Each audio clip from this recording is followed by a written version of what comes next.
La première chose à dire, un premier constat, c'est que les visites, de manière générale, sont dans l'air du temps. Il serait intéressant de se demander pourquoi, mais ça dépasse mon propos et mes compétences, mais c'est sûrement une question à se poser. Toujours est-il qu'il y a un constat qu'on fait au Dicaster, c'est que le nombre de demandes de visites augmente. Ça, c'est de manière internationale, partout.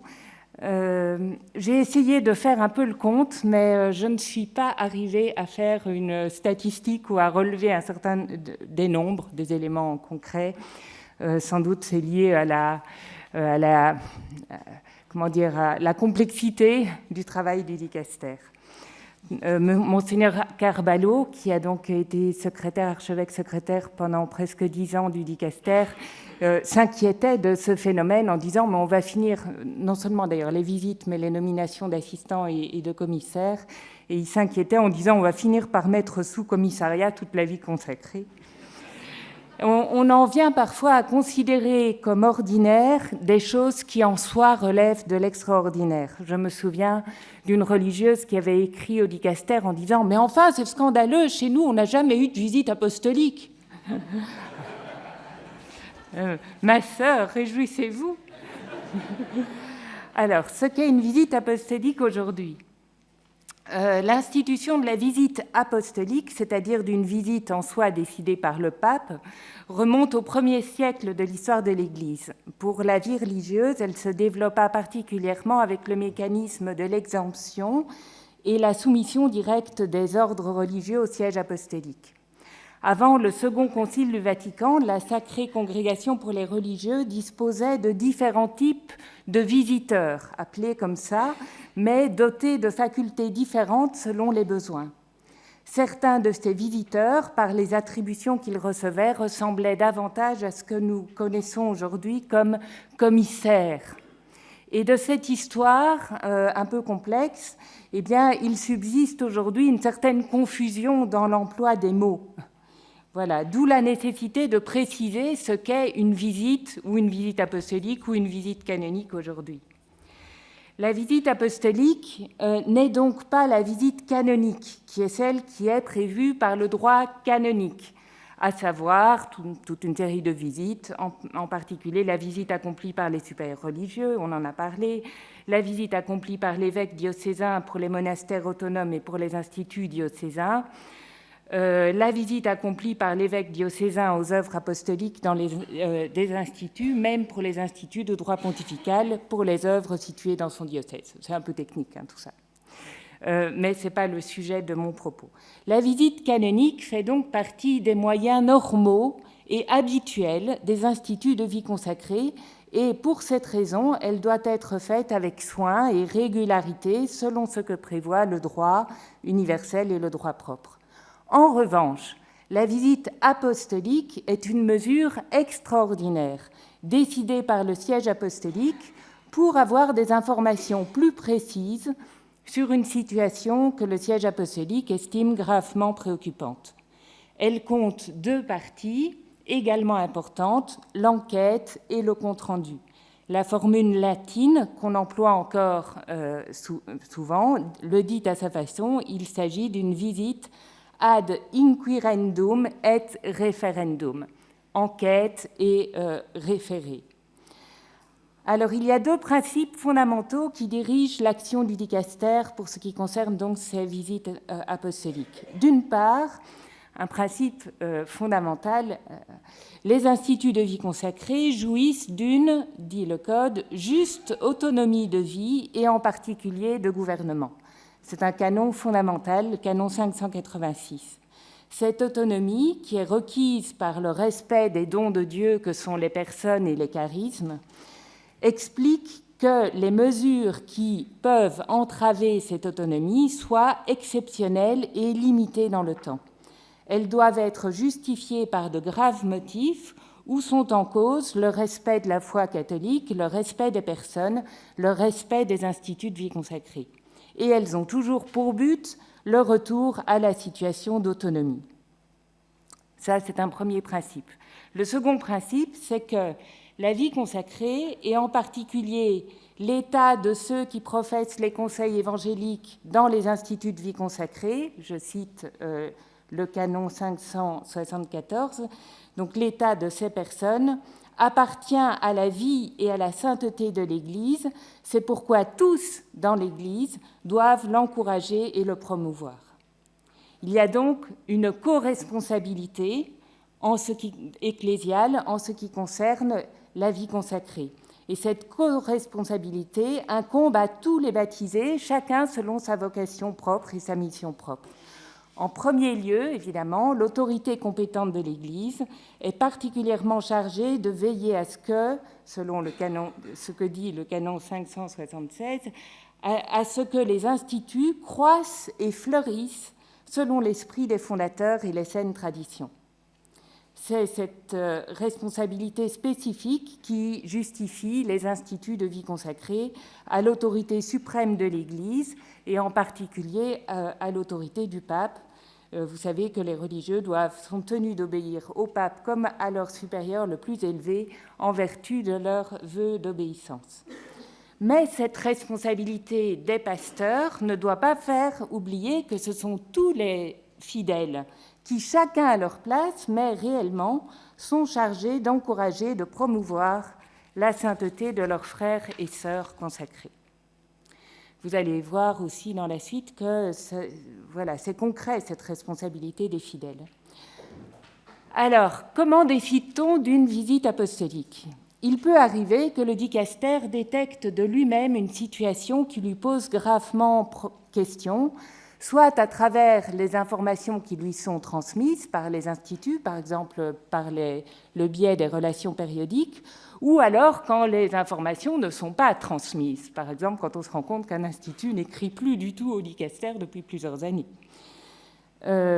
Ou alors également par toute une série de demandes de dispenses, de modifications des constitutions qui finissent par nous poser problème, comme quand un supérieur général qui a déjà fait 3 mandats demande de pouvoir changer les constitutions pour en faire un 4e et un 5e, etc. Mais le plus souvent, les signaux d'alerte proviennent des personnes qui connaissent la situation sur le terrain. Des évêques, des religieux, membres de l'Institut ou autres membres, des personnes en situation d'absence ou des membres de famille, etc. Je me souviens par exemple d'un institut dans lequel tout le monde disait que tout allait bien, la religieuse, la supérieure générale envoyait régulièrement des relations pour dire que tout allait bien, et on a été averti par un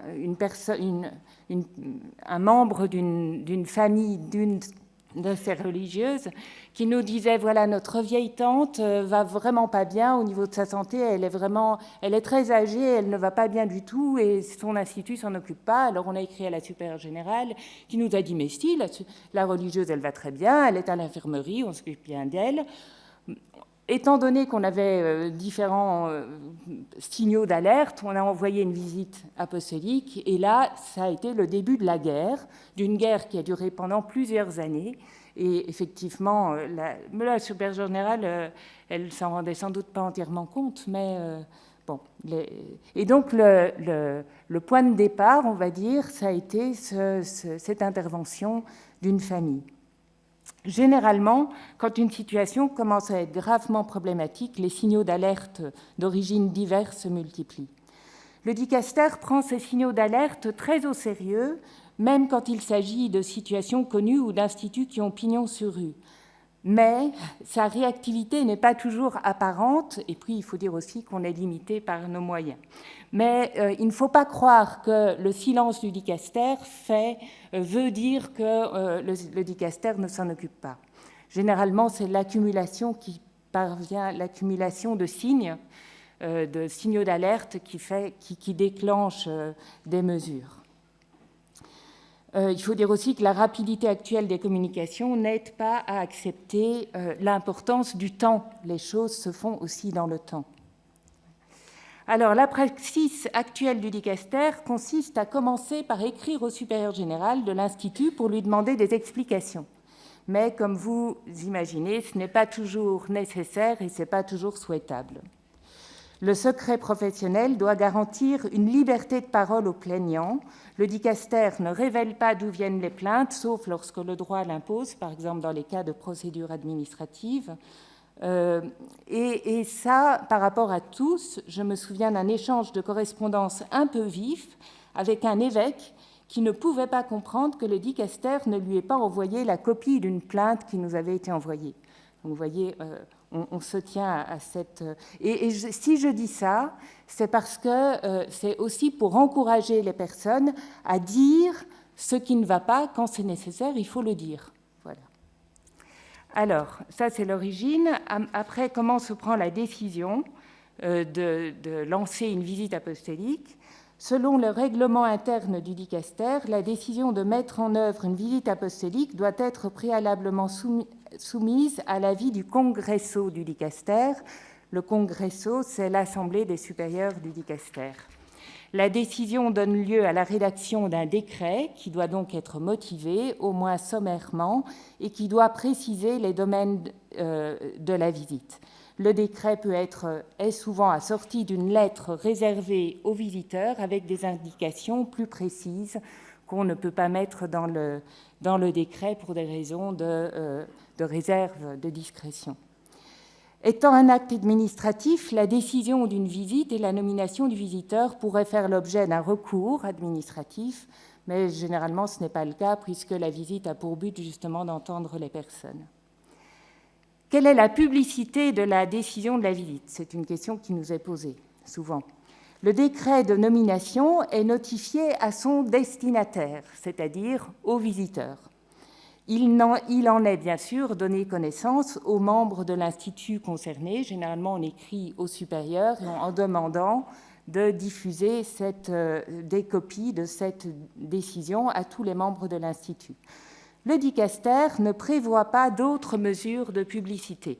La visite peut donc être réalisée avec discrétion, mais il faut se souvenir que c'est un acte officiel et que donc il n'est pas secret. Alors, le choix du visiteur. Je fais ici une parenthèse, mais je reviendrai là-dessus, sur le fait que ce que je suis en train de vous dépeindre comme praxis, c'est une praxis qui est en évolution. Donc, il y a des choses qui évoluent dans le temps. Tout n'est pas figé dans le marbre. Le visiteur est donc choisi par le dicaster en raison de ses compétences. Il doit, autant que possible, avoir une connaissance adaptée à la réalité faisant l'objet de la visite.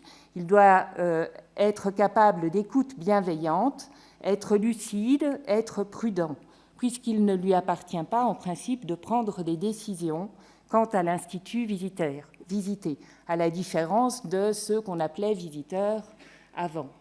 Voilà. Ces dernières années, il est apparu plus clairement le bienfait d'avoir 2 ou 3 visiteurs apostoliques, on en a déjà parlé, parce que la complémentarité homme-femme se révèle souvent très utile. Agissant en équipe, avec autant que possible l'un d'eux qui assume la responsabilité de l'organisation et de la réalisation de la visite, les visiteurs peuvent mieux entendre les personnes, s'entraider en vue de mieux comprendre la situation et peuvent aussi se répartir le travail, en particulier de rédaction. Le dicaster nomme le plus souvent, en cherchant des personnes compétentes, des religieux ou religieuses. Parfois, ça nous arrive de devoir nommer un clerc diocésain, voire un évêque. Il peut nommer des co-visiteurs ou des assistants pour des aspects spécifiques, comme par exemple les aspects médicaux ou les aspects économiques. Quel est le contenu de la mission confiée aux visiteurs? Le visiteur, d'abord, a une mission limitée. Il intervient en vertu de l'autorité du siège apostolique et il doit s'en tenir au terme du mandat qu'il a reçu. En ce qui concerne l'objet de la visite, généralement, il s'agit d'examiner la conduite du gouvernement, donc on s'exprime comme ça, il s'agit d'examiner la conduite du gouvernement général et des gouvernements locaux, la vie régulière de l'Institut, ainsi que la pastorale des vocations, la formation initiale et permanente, l'apostolat, les relations avec les églises particulières et les perspectives d'avenir. Quels sont les moyens utilisés par les visiteurs? Ce sont principalement, évidemment, l'audition des personnes, la visite des communautés, de la cave au grenier, l'étude des principaux documents de l'Institut, directoire, coutumier, journalier, documents financiers, comptables, etc. Le visiteur peut également entendre des personnes extérieures à l'Institut, mais qui, en raison de leur office ou de leur histoire, peuvent apporter des éléments d'information utiles à la compréhension de la situation.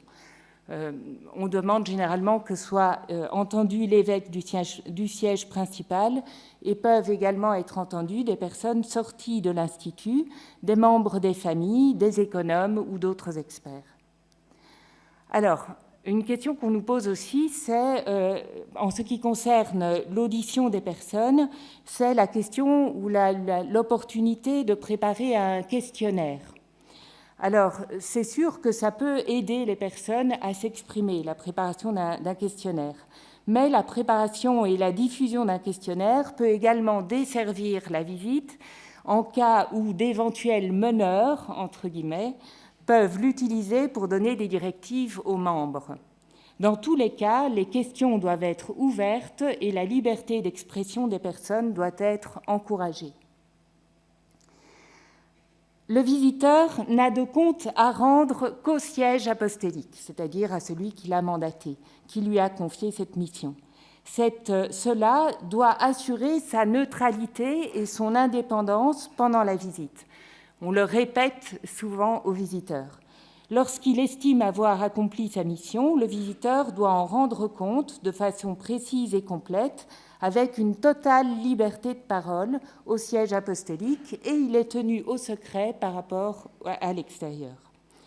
Sa mission, je reviendrai sur cette relation après, sa mission prend fin, non pas lorsqu'il remet son rapport écrit, mais lorsqu'il en est expressément déchargé par le siège apostolique, parce qu'il n'est pas rare qu'après le dépôt de la relation, le dicaster sollicite encore quelques précisions ou demande encore des démarches complémentaires. Alors, quels sont les obstacles à au bon accomplissement d'une visite? On en a déjà entendu, malheureusement. Alors, certains obstacles sont liés d'abord aux supérieurs, qui peuvent vouloir la préparer, cette visite, voire diriger les rencontres entre le visiteur et les membres. Ils le font avec plus ou moins de subtilité, plus ou moins d'ingénuité et parfois aussi un peu de fourberie. Des supérieurs peuvent rappeler, par exemple, on lave son linge sale en famille, n'est-ce pas? On ne trahit pas les siens. On peut entendre dire, comme on l'a déjà entendu, que les évêques ou le siège apostolique, ils sont loin, ils ne comprennent pas notre charisme, nous, on a l'Esprit Saint, tout ça.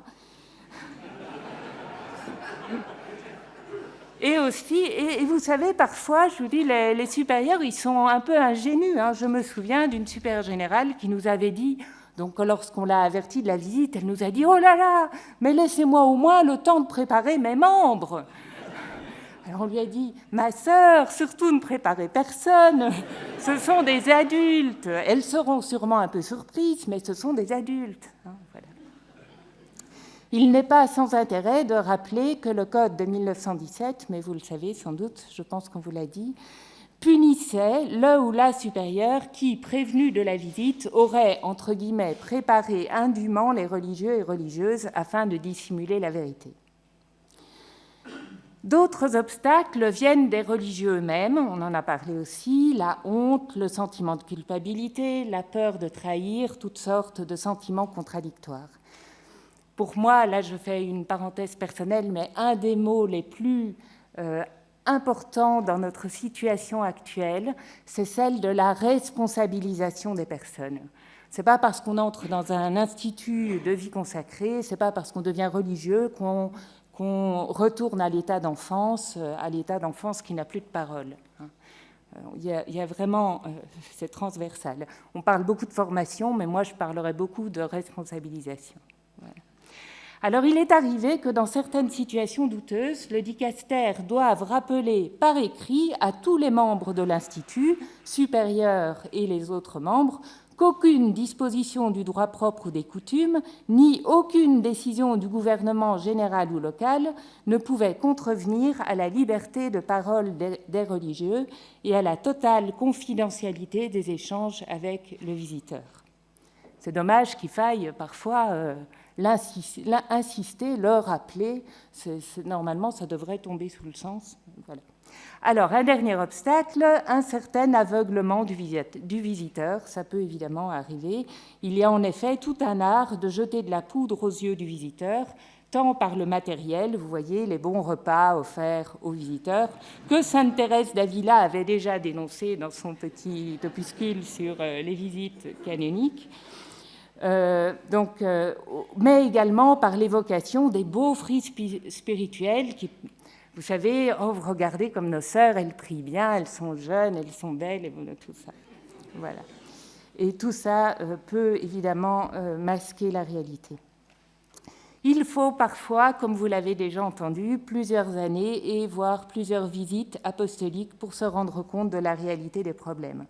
Je me souviens d'un institut où les problèmes étaient très graves, et ce n'est pas celui dont on a parlé ce matin, un autre, mais où il y avait de gros problèmes, mais il a fallu 3 visites avant de commencer à comprendre ce qui se passait, avant que les religieux aussi osent parler.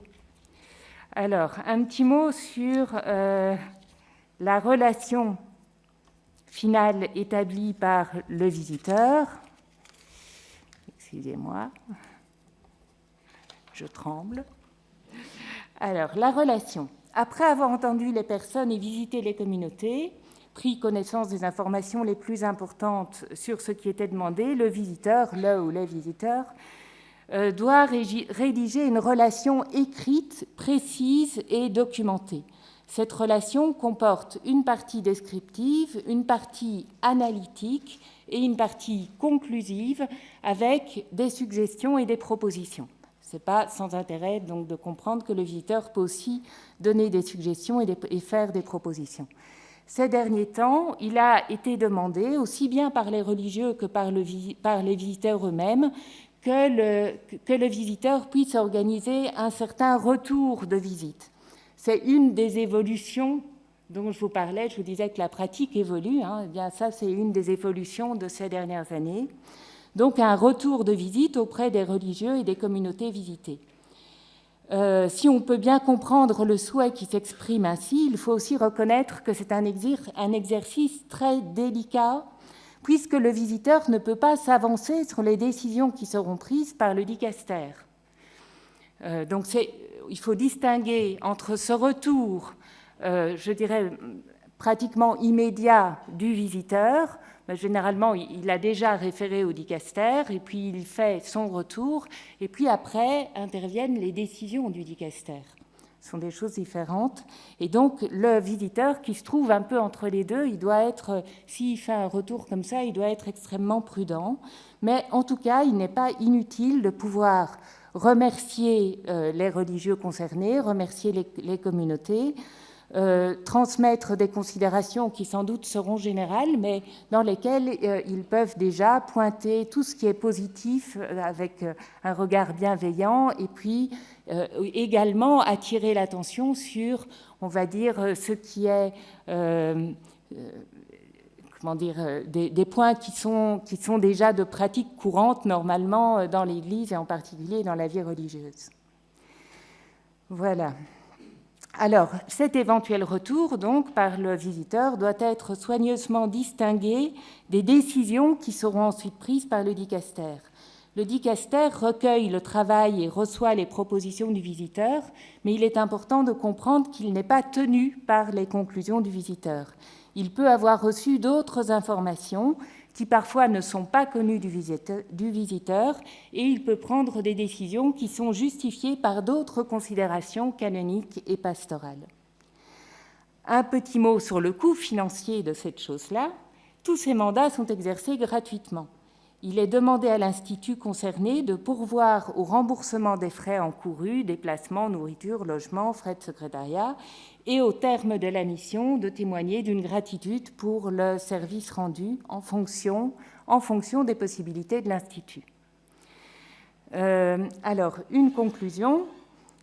Comme vous voyez, mon exposé concerne l'état de la praxis telle qu'elle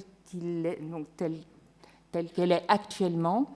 Ce n'est donc pas une étude critique, ce serait aussi intéressant de faire ça, mais ça dépasse mon propos. Mais en tout cas, vous avez compris que d'une part, c'est une praxis qui... D'une part, bon, alors cette praxis, c'est celle qui est employée dans tout le dicaster, donc normalement pour toute l'Église universelle.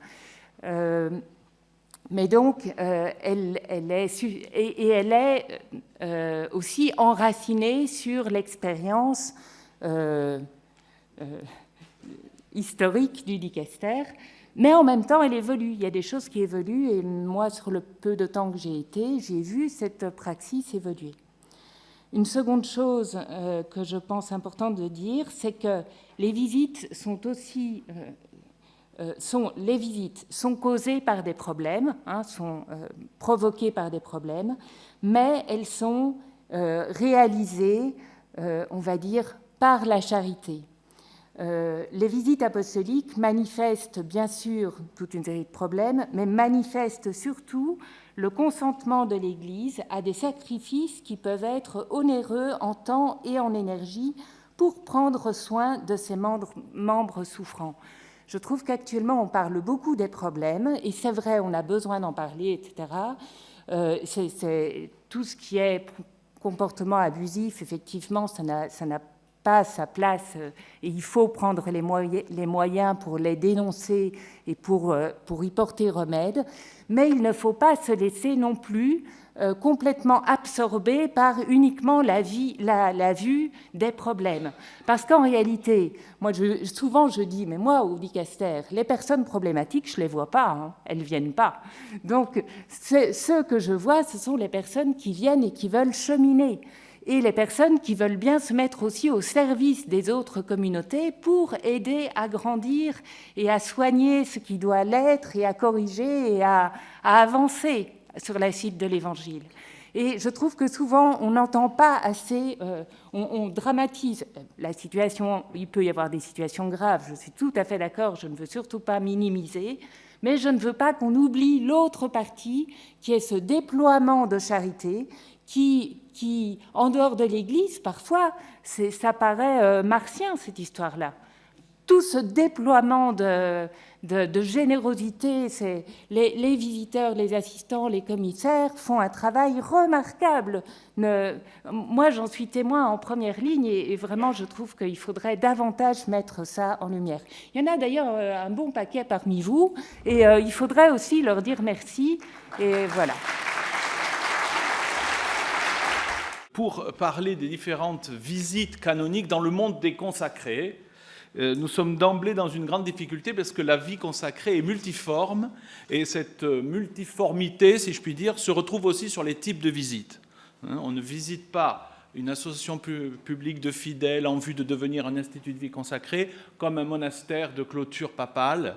On ne visite pas un grand institut de vie apostolique de plusieurs milliers de membres sur les 5 continents avec une congrégation diocésaine de 40 membres dans 3 diocèses. Donc, il y a des difficultés à appréhender cette notion de visite canonique en fonction de la diversité de la vie consacrée. D'accord ? Nous sommes là au premier plan. Deuxième difficulté, le droit propre.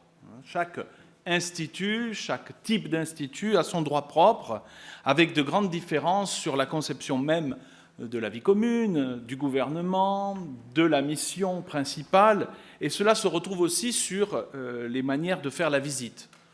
Par exemple, l'année dernière, nous avons organisé une petite journée d'études à l'Angelicum à Rome sur les visites dans les instituts, et nous avions invité un franciscain, il y avait un dominicain, il y avait un passionniste et il y avait un jésuite. Peut-être y a-t-il un jésuite parmi nous. Et nous avons remarqué que la manière de faire de chaque de ces instituts était très différente dans la visite canonique habituelle. La visite canonique du provincial des jésuites n'est pas tout à fait celle que fait un provincial dominicain. Non, pour de distinction. Hein.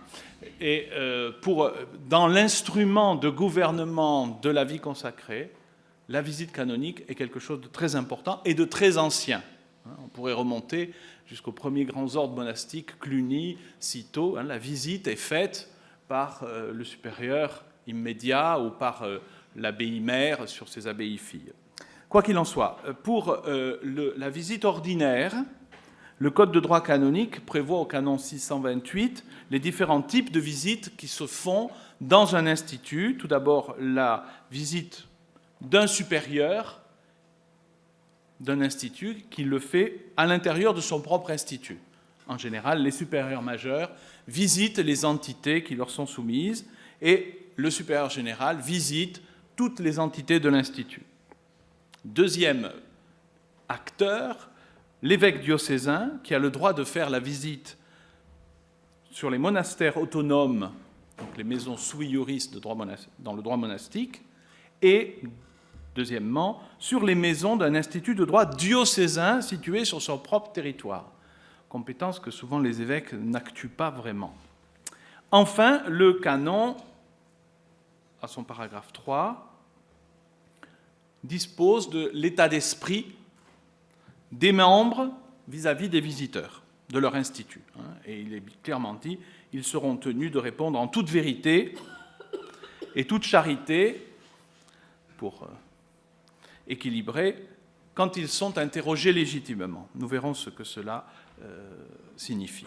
Donc, dans notre droit universel, il est prévu un cadre pour les visites canoniques qui doit être repris dans le droit propre et aménagé selon les diversités de nos familles religieuses. Un père abbé bénédictin qui est visité par d'autres pères abbés bénédictins, ce n'est pas tout à fait la même chose que le provincial dominicain qui va visiter une communauté de sa province. Donc le droit propre doit aussi bien prévoir les temps, les personnes et ce que doit faire un visiteur. Donc il est évident que le droit propre, qui est toujours important dans notre vie consacrée, et sinon primordial, doit prévoir aussi, sinon dans les constitutions ou dans les directoires, comment se déroule une visite canonique. Les raisons de faire la visite, c'est faire le point sur la vie de la communauté, sur sa discipline, son mode de vie régulier, sa fidélité aux constitutions, au patrimoine spirituel de l'Institut, de faire le point sur l'exercice du gouvernement par les supérieurs locaux ou provinciaux, le fonctionnement des autres organes de gouvernement de la communauté, le chapitre, le conseil, le fonctionnement des instances communautaires, la vie liturgique, la vie économique, et éventuellement, si la communauté a cette grâce d'avoir un noviciat et un temps de formation, la formation, comment se déroule-t-elle dans cette communauté? Ceci aussi, vous voyez, c'est très institutionnel, je dirais, ces aspects qui doivent être contrôlés. Il y a aussi des aspects plus personnels, la considération des personnes, de leur apostolat, de leur ministère, de leur vie au sein de la communauté, de leur santé, etc. Le canon ne détaille pas l'objet de la visite, donc du coup, le droit propre doit y pourvoir. Et si le droit propre n'y pourvoit pas, eh bien, écoutez, référez-vous à mon intervention. Ça, c'était une blague. Il y a une très bonne brochure qui vient de paraître,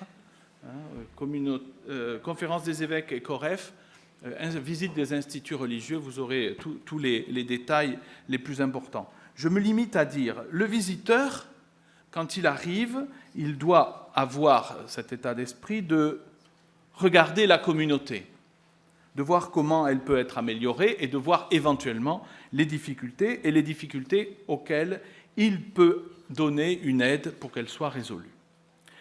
Évidemment, vous avez un état des lieux à faire, vous regardez, vous analysez, vous pouvez aussi interroger le gouvernement sur le fonctionnement, contrôler par exemple, des actes du chapitre s'ils existent, si vous avez une forme communautaire approfondie dans votre communauté, le conseil, comment se réunit-il, les comptes rendus du conseil, le fonctionnement de l'économat, des biens temporels de la maison, le rapport des communautés ou de la communauté avec le diocèse, le rapport de la communauté avec les autres instituts de vie consacrée qui sont alentour. Mais aussi, plus pratiquement, le visiteur, en arrivant, pourra célébrer la messe, ou si c'est une visiteuse, elle pourra participer à la messe avec la communauté, rencontrer chaque religieux et chaque religieuse, ça c'est un point extrêmement important, éventuellement réunir le conseil de la communauté pour un échange, et terminer par une conclusion. Alors, dans le droit propre sont désignés les visiteurs qui doivent faire la visite.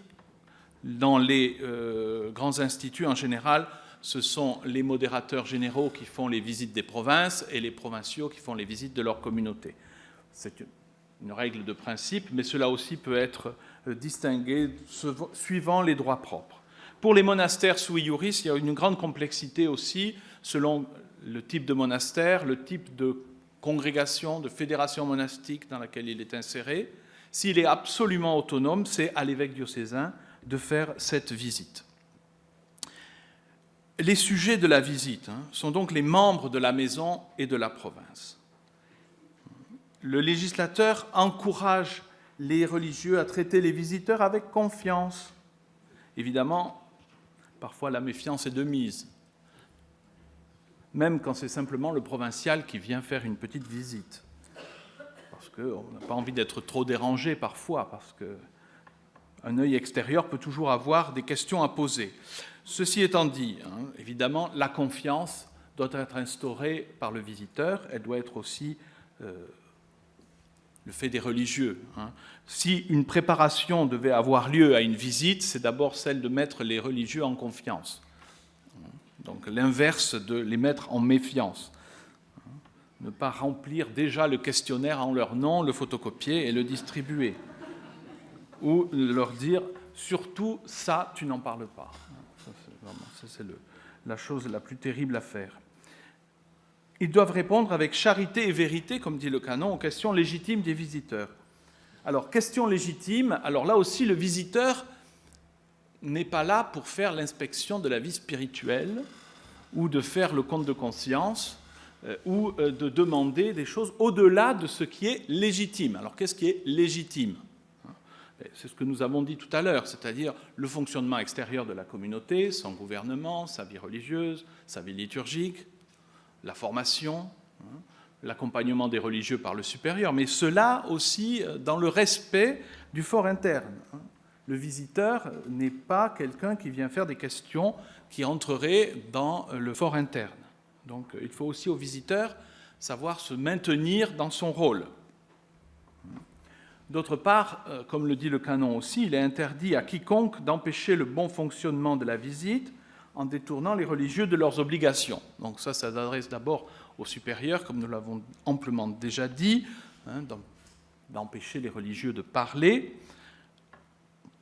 Ça peut être aussi le fait de quelqu'un d'autre, un aumônier par exemple, ou un confesseur.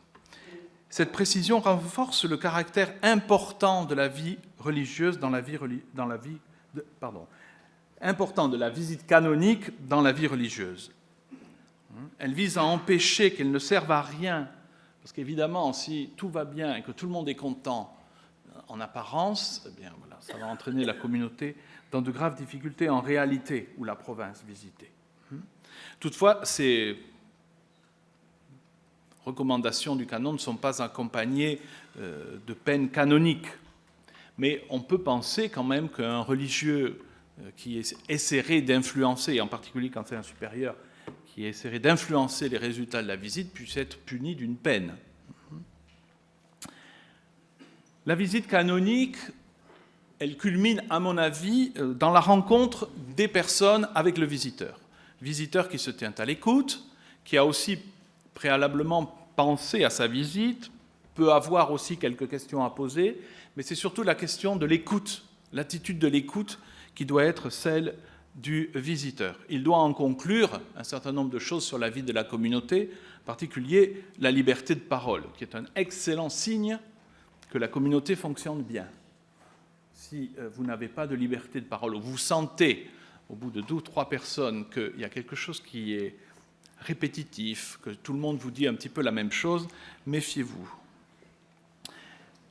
La liberté de parole, la rencontre, l'attitude d'écoute du visiteur. Cela mène à la conclusion d'une visite qui doit prendre la forme me semble-t-il, même si ce n'est pas exigé par le droit universel, d'un rapport oral à la communauté, mais plus certainement d'un rapport écrit.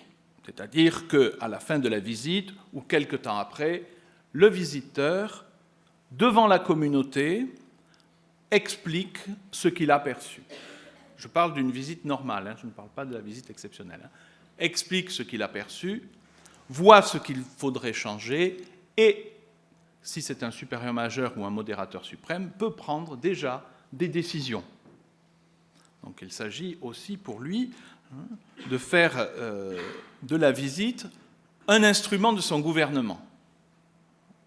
Le rapport écrit, surtout s'il y a des décisions de type que le supérieur général ou le supérieur provincial doit prendre, changement de communauté d'un frère ou d'une sœur, éventuellement peut être aussi une destitution de gouvernement qu'il peut prendre avec son conseil général ou son conseil provincial, peut-être, mais aussi il peut l'annoncer, là, des mesures très fortes. C'est pour ça qu'elles doivent être écrites. Si ce sont des mesures un peu moins fortes, aussi il faut prévoir des temps pour lesquels la communauté puisse répondre. Nous avons entendu ce matin, 6 mois après, la prieure écrit à sa générale, je ne vois plus la supérieure générale, pour dire où on en est. Donc évidemment, le rapport écrit permet de faire une feuille de route, disons, un programme à suivre sur certaines décisions. Elle peut aussi, la conclusion, apporter des félicitations. Ce n'est pas simplement un rapport négatif. Et même quelquefois, il est beaucoup plus indiqué de commencer par les points positifs que nous avons rencontrés. Ils existent, donc il faut le dire aussi. Ça fait du bien aux religieux d'entendre qu'ils sont félicités pour des choses qu'ils font et qui sont belles. La visite canonique prévue par le droit universel confie aux instituts eux-mêmes le soin d'organiser le mode de la visite telle qu'elle doit être conduite au sein de l'institut. Ça, ce sont les visites ordinaires. Il y a des cas difficiles. Plus difficile, je dirais, ce n'est pas un jugement que je dis, mais quand c'est l'évêque qui doit faire la visite d'un monastère de monial, quelquefois c'est difficile pour lui d'entrer d'emblée, surtout s'il ne vient pas du monde des religieux, dans ce monde-là, donc ça peut être une difficulté pour lui. Ça peut être aussi très difficile de savoir qui, comment fait des visites de communautés nouvelles, je dirais comme ça pour être très vaste, d'une association de fidèles, avec en vue de devenir un institut de vie consacré, une association de fidèles où tout est un peu mélangé et pas très clair. Donc ça, c'est extrêmement difficile d'appréhender qui doit faire la visite. Il me semble que c'est celui qui l'a érigé qui doit faire la visite, l'évêque diocésain, mais nous entrons dans des difficultés grandes à partir du moment où cette association, cette forme, se répand dans plusieurs diocèses. À dire, ah mais non, c'est pas lui, c'est vous, non, c'est l'évêque du siège principal qui doit faire la visite, pas vous, non. C'est aussi l'évêque qui accueille une association de fidèles, même s'il a été érigé dans un autre diocèse, qui doit faire la visite. Donc il y a des zones un peu de difficulté parce qu'on ne sait pas trop qui est compétent. Donc il me semble que quand il y a une interrogation de ce type, c'est plutôt à l'évêque diocésain du lieu à prendre l'initiative de faire une visite, même si ce n'est peut-être pas dans les habitudes. Il y a aussi une difficulté, je dirais, nous avons parlé tout à l'heure de la visite apostolique, donc demandée par le siège apostolique d'un institut. Un évêque diocésain pourrait aussi demander pour un institut de droit diocésain une visite, alors pour le coup elle n'est pas apostolique, diocésaine. Alors là aussi il y a une difficulté, c'est-à-dire que quand ça passe par le Saint-Siège, c'est une procédure très unifiée. La difficulté pour les instituts de droit diocésain répandus dans plusieurs diocèses, c'est que l'évêque du siège principal n'est pas comme le Saint-Siège vis-à-vis de l'institut. Il a certaines prérogatives, mais l'ensemble des évêques qui accueillent un institut de droit diocésain doivent être d'accord pour pouvoir prendre des mesures importantes. Donc ça peut prendre beaucoup de temps, de difficultés pour rencontrer tout le monde, surtout si l'institut est répandu à travers le monde, pour savoir comment ordonner une visite, un peu exceptionnelles et comment prendre des dispositions.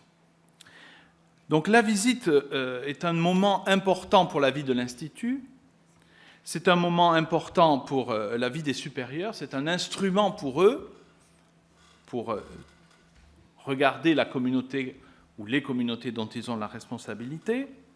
C'est aussi, pour les religieux, le moment d'exprimer ce qu'ils ressentent de leur vie dans la communauté, de leur vie dans la mission, peut-être aussi de leur vie plus personnelle. Pour les dispositions qui sont à prendre par les supérieurs, elles sont aussi déterminées par le droit propre, mais les grandes décisions que peut prendre le Saint-Siège, par exemple, de remplacer le gouvernement général, de fixer un assistant apostolique, sont aussi des mesures qui accompagnent une visite.